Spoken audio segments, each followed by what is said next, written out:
నేను అడుగుతున్నా, ఏం చేయలేదో చెప్పు. నువ్వు ఏం చేయలేదో చెప్పు ఫస్ట్ నాకు. సిద్దిపేటను జిల్లా చేసింది కేసీఆర్. సిద్దిపేటకు రైలు తెచ్చింది బీఆర్ఎస్. సిద్దిపేటకు గోదావరి నీళ్లు తెచ్చింది బీఆర్ఎస్. సిద్దిపేటకు పోలీస్ కమిషనరేట్ తెచ్చింది బీఆర్ఎస్. సిద్దిపేటకు medical college, nursing college, pharmacy college, PG college, ఎన్నో విద్యాలయాలను తెచ్చింది బీఆర్ఎస్. సిద్దిపేటకు ఐటీ హబ్ తెచ్చింది బీఆర్ఎస్. ఇట్లా చెప్పుకుంటూ పోతే రేపు పొద్దుగాడి దాకా చెప్పొచ్చు. అరే సిద్దిపేట రైతు బజార్ను, వెజ్ నాన్ వెజ్ మార్కెట్ను ఎన్ని ఊర్లో వచ్చి చూసిపోయినరు. ఇది ఎంత బాగుంది, ఇట్లాంటి మా ఊర్లలో కట్టుకుంటామని ఎన్ని పట్టణాల నుంచి, ఎన్ని జిల్లాల నుంచి ఎంతమంది వచ్చి చూసిపోయినరు. ఇది లోకానికి తెలియదా? ఇక సిద్దిపేట అభివృద్ధి కాలేదని పచ్చి అబద్దాలు మాట్లాడితే జనం నమ్మాలా? అన్నింటికంటే మించి తెలంగాణ రాష్ట్రాన్ని తెచ్చింది కూడా సిద్దిపేట కదా.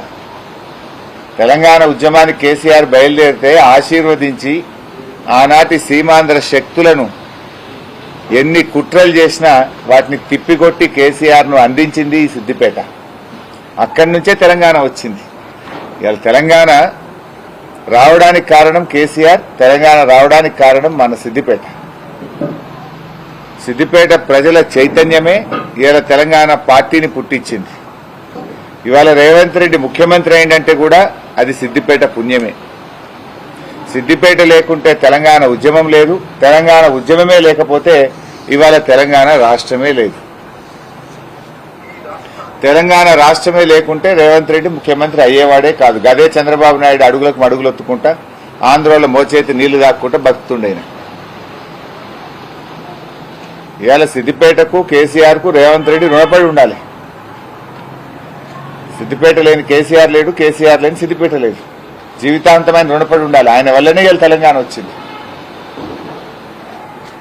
రేవంత్ రెడ్డి గారికి మతిమరుపు వ్యాధి కూడా ఉన్నట్టున్నది. ఎందుకంటే గత 10 ఏళ్ళు ఏం మాట్లాడిండినా ఇదే రేవంత్ రెడ్డి గారు, అభివృద్ధి అంతా మెదక్ జిల్లాకేనా, మొత్తం మెదక్ జిల్లానే అభివృద్ధి జరుగుతుందని కొన్ని 100 సార్లు మాట్లాడిండు, ప్రశ్నించిండు.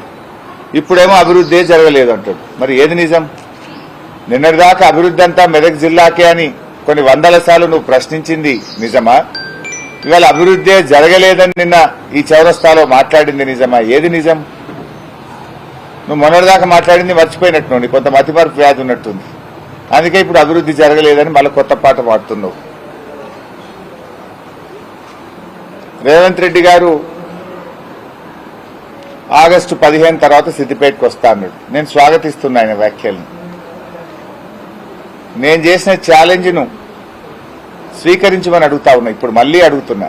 నువ్వు స్వీకరించలే ఇప్పటిదాకా, ఉత్త సొల్లు మాట్లాడుతున్నావు. నేను సంగారెడ్డిలో ఛాలెంజ్ చేసినప్పటి నుంచి ఒకటే స్టాండ్ మాట్లాడుతున్నా. నేను ఏ వీడియో క్లిప్పింగ్ చూసినా, పబ్లిక్ మీటింగ్ స్పీచ్ చూసినా, నా ప్రెస్ మీట్ చూసినా I'm on the same line. ఇప్పుడు కూడా నేను స్వాగతిస్తున్నా. నాకేం ఎమ్మెల్యే పదవి కంటే నాకు పెద్ద నీలాగా పదవుల కోసం పార్టీలు మార్చుడు, పదవుల కోసం అబద్దాలు ఆడుడు, పదవుల కోసం విలువలు లేని చిల్లర రాజకీయాలు చేయడం నాకు అలవాట్లేదు. ఎథిక్స్ తో కూడినటువంటి, విలువలతో కూడినటువంటి రాజకీయాలు చేయడమే నాకు అలవాటు. ఈరోజు కూడా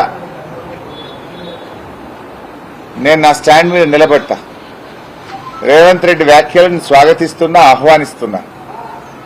ఐ రిపీట్ మై స్టాండ్. 100 రోజుల్లో బాండ్ పేపర్ల మీద రాసిచ్చి 6 గ్యారంటీలు అమలు చేస్తామని చెప్పిన 6 గ్యారంటీలు అమలు చేయండి, 2 లక్షల రుణమాఫీ చేయండి. నేనే నీకు శాల్వ కప్తా, నేనే నిన్ను స్వాగతిస్తా. సిద్దిపేటకు నా రాజీనామా ఆమోదించుకుంటా. నాకు ఎమ్మెల్యే పదవి కంటే కూడా నా ప్రజలకు మేలు జరగడమే నాకు సంతోషం. తెలంగాణ ప్రజల కళ్ళల్లో ఆనందమే నా ఆనందం. ఒక వ్యక్తిగా నా పదవి కంటే కోట్లాది మంది ప్రజలకు మేలు జరిగితే అంతకంటే గొప్ప ఆనందం నాకు ఇంకోటి ఉండదు. ఎవరైనా ఒక చెక్ ఇచ్చినప్పుడు చెక్ బౌన్స్ అయితే ఏముంటుంది? చట్ట ప్రకారంగా చెక్ బౌన్స్ అయితే శిక్ష పడుతుంది. ఇవాళ 100 రోజుల్లో అమలు చేస్తామని చెప్పిన మీ బాండ్ పేపర్ బౌన్స్ అయింది, ఇలా మీకు శిక్ష పడాలి. సరే, ఇప్పటికైనా చెంపలేసుకొని క్షమాపణ చెప్పి 15 ఆగస్టు అని కొత్తగా మళ్ళీ దేవుళ్ళ మీద ఒట్టు పెట్టినావు కదా, ఆ 15 ఆగస్టుకైనా 6 గ్యారంటీలు రుణమాఫీ చేస్తానని స్పష్టంగా చెప్పు. దానికి నువ్వు సిద్ధమా అని నేను అడుగుతా ఉన్నా.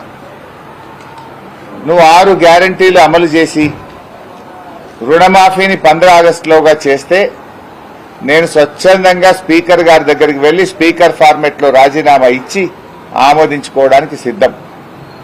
I stand by my word. మళ్ళా ఎన్నికల్లో పోటీ కూడా చేయను. నువ్వు సిద్ధమా రాజీనామాకు? ఒకవేళ చేయకపోతే కొడంగల్ చౌరస్తాలో నువ్వు ముక్కు నేలకు రాస్తావా అని నేను అడుగుతా ఉన్నా. నేను మొన్న చెప్పినా మళ్ళీ ఇవాళ చెప్తున్నా, మీరు అపాయింట్ చేసిన press academy chairman Srinivas Reddy గారికి నేను రాజీనామా పంపిస్తా, మీరు పంపించండి. 6 గ్యారంటీలు రుణమాఫీ 15 ఆగస్టులోగా నువ్వు చేస్తే నేను ఆమోదించుకుంటా. చెయ్యకపోతే నువ్వు ఆమోదించుకోవడానికి సిద్ధమా? నేను సూటిగా అడుగుతున్నా. డొంక దిగుడొద్దు, డొల్ల మాటలొద్దు.